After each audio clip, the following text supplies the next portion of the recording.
Olá! Hoje vamos mergulhar no crédito do trabalhador. É uma linha de empréstimo que está dando o que falar, sabe? Ainda mais com a recente aprovação de uma medida provisória na Câmara sobre isso. Olha, a nossa análise está com informações bem recentes, tá? Atualizadas até 26 de junho de 2025. E preparamos isso com narração por inteligência artificial, com a supervisão do professor contador Luciano de Abreu. A ideia aqui é desvendar o que é esse crédito, né? E como ele funciona mesmo, na prática. Então, vamos lá. Para começar, o que é exatamente o crédito do trabalhador? Bom, essencialmente, é como se fosse uma expansão do crédito consignado que muita gente já conhece, só que agora ele alcança os trabalhadores do setor privado com carteira assinada pela CLT, e isso inclui, olha só, trabalhadores rurais, domésticos e também os microempreendedores individuais, os MEIs, sabe? E até diretores de empresas que recolhem FGTS, mas não são empregados diretos. A grande promessa, né, é oferecer acesso a crédito com juros potencialmente mais baixos, porque o pagamento é descontado direto ali na folha de pagamento. Interessante essa ampliação do público. E esse desconto direto na folha, como é que ele acontece mesmo? Parece que precisa de uma integração forte com os sistemas do governo, né? Exato, precisa sim. A contratação o trabalhador faz pela carteira de trabalho digital. É tudo online. Depois, para fazer o desconto das parcelas todo mês e repassar o dinheiro para o banco, aí entra a tecnologia. Envolve o portal Emprega Brasil, o E-Social e também o FGTS Digital. O empregador, nesse ponto, tem um papel fundamental, tá? Ele que opera isso na prática. Entendi. E falando no desconto, existe um limite, certo? Ouvi falar algo de 35%. É isso? Esse é um ponto-chave. O valor que pode ser descontado para o empréstimo todo mês não pode passar de 35%. Mas atenção, é 35% da chamada remuneração disponível do trabalhador. E essa remuneração disponível a empresa calcula todo mês. Pega o salário bruto que tem incidência de INSS, tira os descontos obrigatórios, tipo INSS, imposto de renda, na fonte, tira também outros descontos compulsórios, como pensão alimentícia se tiver, e pronto. Essa é a base. É importante não confundir isso com a margem que o banco olha lá no começo, na hora de aprovar o crédito, tá? Aquilo é outra coisa. Ah, entendi. Então esse valor limite pode variar um pouquinho de mês para mês, dependendo dos outros descontos. Certo. Agora uma dúvida que surge muito.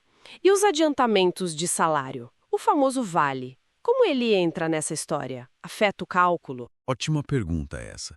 Olha, o adiantamento salarial, como ele não tem desconto de INSS, ele não diminui aquela base de cálculo para o limite dos 35%. Mas, para garantir que vai ter saldo suficiente no fim do mês para descontar a parcela do empréstimo, né, o empregador pode fazer uma coisa chamada provisão.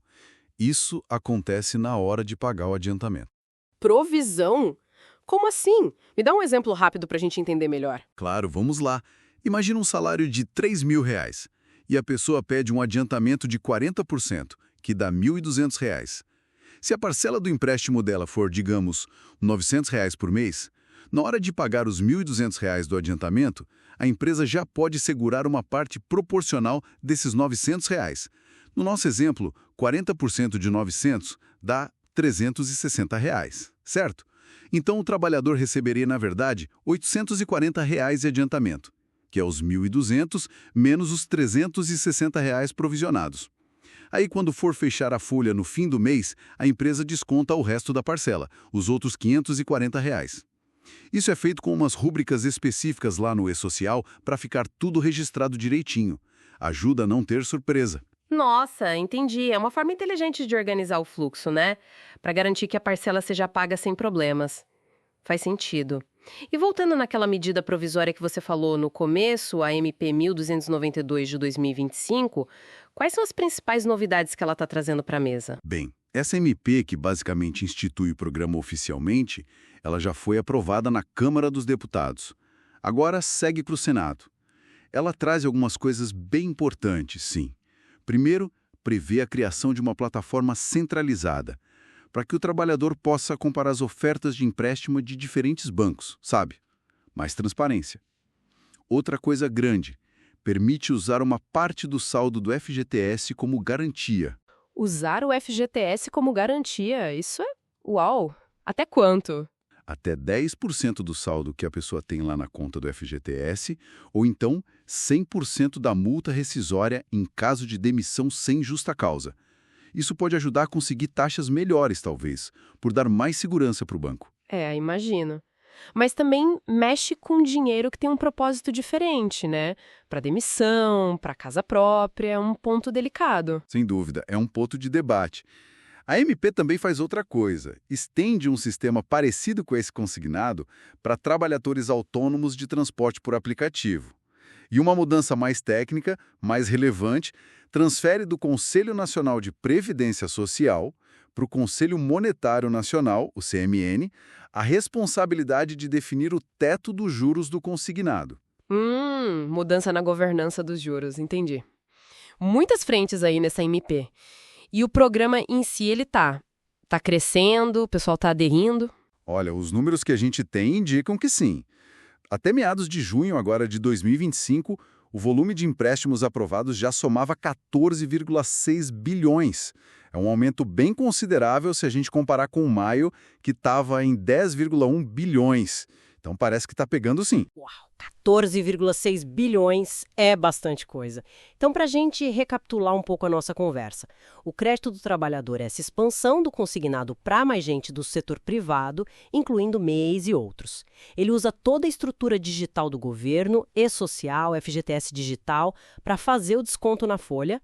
Tem aquele limite importante de 35% da remuneração disponível, calculado todo mês, e tem essa MP recente que ainda vai para o Senado, mas que pode trazer novidades grandes como a garantia via FGTS e a mudança na definição do teto de juros. Acertei. Exatamente isso. E só para reforçar um ponto crucial, o papel do empregador. A empresa precisa ficar ligada, consultar o portal Emprega Brasil, escriturar tudo certinho no e-social, sabe? Usar a rúbrica correta, informar os dados do contrato e gerar as guias, claro. E também avisar o trabalhador se por acaso em algum mês não der para descontar tudo por falta de margem. Comunicação é chave. Perfeito. Bem, esperamos que essa nossa conversa tenha ajudado a clarear um pouco as coisas sobre o crédito do trabalhador. Se foi útil, não esquece de deixar o like, compartilhar com quem possa se interessar, né?